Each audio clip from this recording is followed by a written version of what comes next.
అందరికీ నమస్కారం. Welcome to it's UTV. ప్రస్తుతం మనతో పాటు ఉన్నారు ప్రముఖ ఆధ్యాత్మికవేత్త, జ్యోతిష్య పండితులు బ్రహ్మశ్రీ నందిపట్ల శ్రీహరి శర్మ. అయితే గురుగారితో మాట్లాడి మరిన్ని విషయాలు తెలుసుకునే ప్రయత్నం చేసేద్దాం. నమస్కారం గురుగారు. వాగర్థావివ సంపృక్తౌ వాగర్థ ప్రతిపత్తయే జగతః పితరౌ వందే పార్వతీ పరమేశ్వరౌ. ఆదిత్యాయ చ సోమాయ మంగళాయ బుధాయ చ గురు శుక్ర శనిభ్యశ్చ రాహవే కేతవే నమః. శృంగేరి జగద్గురు పీఠాధిపతులకి, కంచి పీఠాధిపతులకి నమస్కారములు తెలియజేసుకుంటూ కార్యక్రమాన్ని ప్రారంభిద్దాం. గురుగారు, కార్తీక అమావాస్య యొక్క విశిష్టత తెలియజేస్తారా? కార్తీక మాసము అమావాస్య. మనకు ఈసారి అమావాస్య 20వ తారీఖు మధ్యాహ్నం ప్రారంభమై 21వ తారీఖు మధ్యాహ్నం 12:16 వరకు ఉంటుంది. కాబట్టి అమావాస్య రోజున చనిపోయినటువంటి వాళ్ళ కోసమే పితృ కార్యక్రమాలు చేసేటువంటిది మాత్రం 20వ తారీఖు రోజున కాకుండా 19వ తారీఖు రోజున చేయాలి. ఇది గుర్తుపెట్టుకోవాల్సినటువంటిది. ఇక ప్రధానంగా చతుర్దశి అమావాస్య కలిసినటువంటి రోజు ఈ యొక్క 19వ తారీఖు రోజున. 20వ తారీఖు రోజున అమావాస్య 12:16 వరకు ఉంది కాబట్టి ఆ రోజున ప్రధానంగా గొప్పదైనటువంటి విశిష్టత ఉంది. వీక్షించేటువంటి ప్రేక్షకులు కూడా చాలామందికి గీతా జయంతి అని అంటారు. అంటే శ్రీకృష్ణ భగవానుల వారు భగవద్గీతను బోధించినటువంటిది మార్గశిర శుద్ధ ఏకాదశి అని చెప్పి జరుపుకుంటుంటారు. అయితే ఇక్కడ ఒక కాంట్రవర్సీ ఉంటుందమ్మా. మార్గశిర శుద్ధ ఏకాదశి రోజున గనక గీతా జయంతి అంటే గీత పుట్టినటువంటిది అని అర్థం. భగవద్గీత పుట్టినటువంటిది. ఎప్పుడు చేశారు కృష్ణ భగవానుల వారు? అర్జునుడు యుద్ధరంగంలో ఉండగా బంధువులందరినీ చూసి, తోడబుట్టిన వాళ్ళందరినీ చూసి బాధపడి నేను చెయ్యను అనుకున్నప్పుడు ఆ యుద్ధ సమయంలో ప్రారంభమయ్యే రోజున ఒక 2-3 గంటల పాటు ఈ సంబంధించినటువంటి భగవద్గీతను ఉపదేశం చేశాడు అని మనకు భారతంలో ఉంది, వ్యాస భారతంలో ఉంది. మరి ఏకాదశి రోజున గనక భగవద్గీత ఉపదేశిస్తే అదే వ్యాస భారతంలో భీష్ముల వారు ఈ మహాభారతం యుద్ధం ప్రారంభమైనటువంటి రోజు నుంచి 68వ రోజున నిర్యాణం చెందాడు అని చెప్పడం. అప్పుడు భీష్మ ఏకాదశి అయిందనుకోండి, ఏకాదశి రోజున చనిపోయాడు కదా, లెక్క వేస్తే 58 రోజులే వస్తుంది. అంటే ఎక్కడ కూడా ఆ లెక్కకు పొంతన జరగదు. కానీ మనకు శ్రీకృష్ణ భగవానుల వారి యొక్క సంబంధించినటువంటి భారతంలో ఇతివృత్తంలో 2-3 ఘట్టాలు గనక చూసుకుంటే కార్తీక అమావాస్య రోజునే గీత అనేటువంటిది పుట్టింది. అందులో సందేహం. యుద్ధం కూడా కార్తీక మాసం అమావాస్య రోజునే మహాభారత యుద్ధం ప్రారంభమైంది. అంటే కార్తీక మాసము శుక్ల త్రయోదశి రేవతి నక్షత్రం ఉన్నటువంటి రోజున శ్రీకృష్ణ రాయబారం జరిగిన తర్వాత మధ్యలో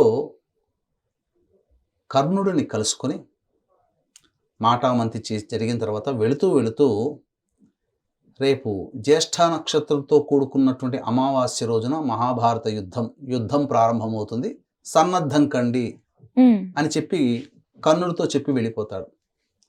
ఆ లెక్కన చూసుకున్న రేవతి నక్షత్రం అన్నప్పుడు కృత్తికా నక్షత్రంలో కార్తీక పౌర్ణమి వస్తే సరిగ్గా 15 రోజులకి అమావాస్య అంటే జ్యేష్ఠ నక్షత్రం వస్తుంది.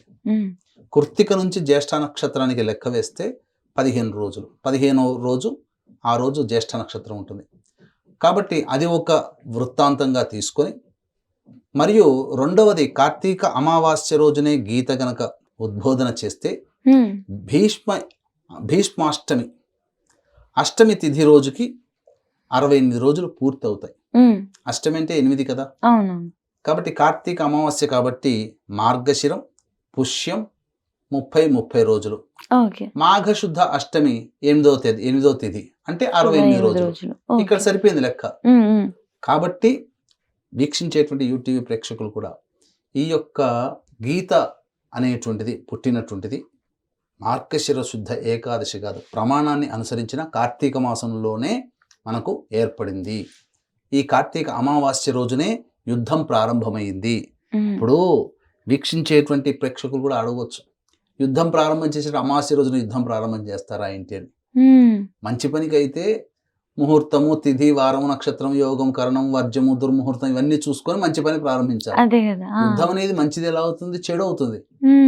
మొత్తం కోట్ల మంది చనిపోయారు కదమ్మా. అవును. కాబట్టి చెడు పనికి అవశ్యం వెంబడే చేయడమే ఆలస్యం. చెడ్డ పని మనం దానికి ముహూర్తాలు ఏం చూడని అవసరం లేదు. మంచి పనికే ముహూర్తం, మంచి జరగాలి కాబట్టి.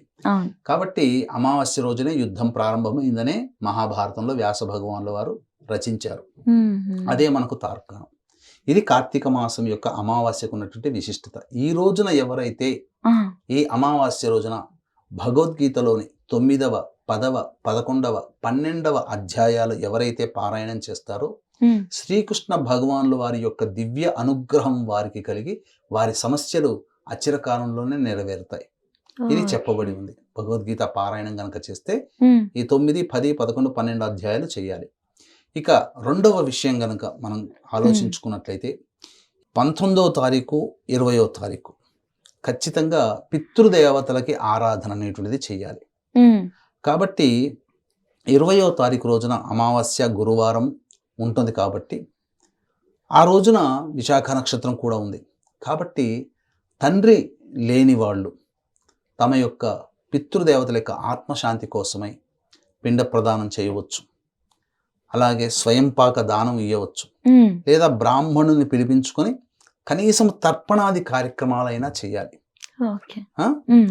తర్పణాది కార్యక్రమాలైనా గనక చేసినట్లయితే తప్పకుండా పితృదేవతల యొక్క అనుగ్రహం కలుగుతుంది. మానవుడికి అంటే ఈ రోజున మీతో వీక్షించే ప్రేక్షకులతో పాటు మాతో కూడా 5 వేలు మనకు నోట్లో పోతున్నాయంటే పితృదేవతల యొక్క అనుగ్రహం కలిగినట్టు. ఆ పితృదేవతలే అనుగ్రహం లేకపోతే అవి మనకు కోరికలు నెరవేరవు. ఇక రెండవది, ఈ యొక్క కార్తీక మాసం అమావాస్య ఆఖరి రోజు కార్తీక మాసంలో. కాబట్టి ఎంతోమంది ప్రవచనకారులు కావచ్చు, మాలాంటి పండితులు కావచ్చు, ఇలాంటి వాళ్ళందరూ చెప్పిన అవకాశం చిక్కలేక దీప దానము కానీ, సాలగ్రామ దానం కానీ, శివలింగ దానం కానీ, దీప దానము కానీ, దీపాన్ని వెలిగించడం కానీ చేయని వాళ్ళందరూ కూడా ఈ రోజున దేవాలయంలో 19వ తారీఖు రోజున వెలిగించండి. ప్రదోషకాల సమయంలో దీపారాధన వెలిగించవచ్చు, దీపదానం చేయవచ్చు, ఉసిరిక దానము చేయవచ్చు, సాలగ్రామ దానము, శివలింగ దానము చేయవచ్చు. ఈ రోజున మార్కండేయ పురాణాన్ని గనక దానం చేసినట్లయితే వాజపేయ పౌండరీక యాగములు చేసిన పుణ్య ఫలితం మనకు కలుగుతుంది. కాబట్టి ఈ విధంగా ఆచరించండి వీక్షించేటువంటి ప్రేక్షకులు కూడా.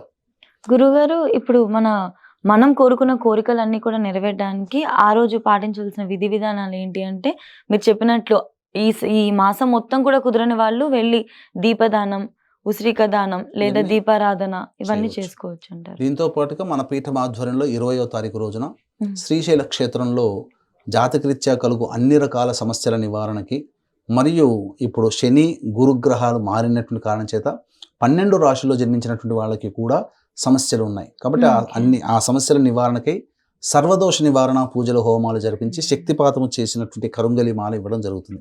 అవకాశం ఉన్న వాళ్ళు కార్యక్రమ తదనంతరం కాంటాక్ట్ చేసి మీ గోత్రనామాదులు నమోదు చేసుకోవచ్చు.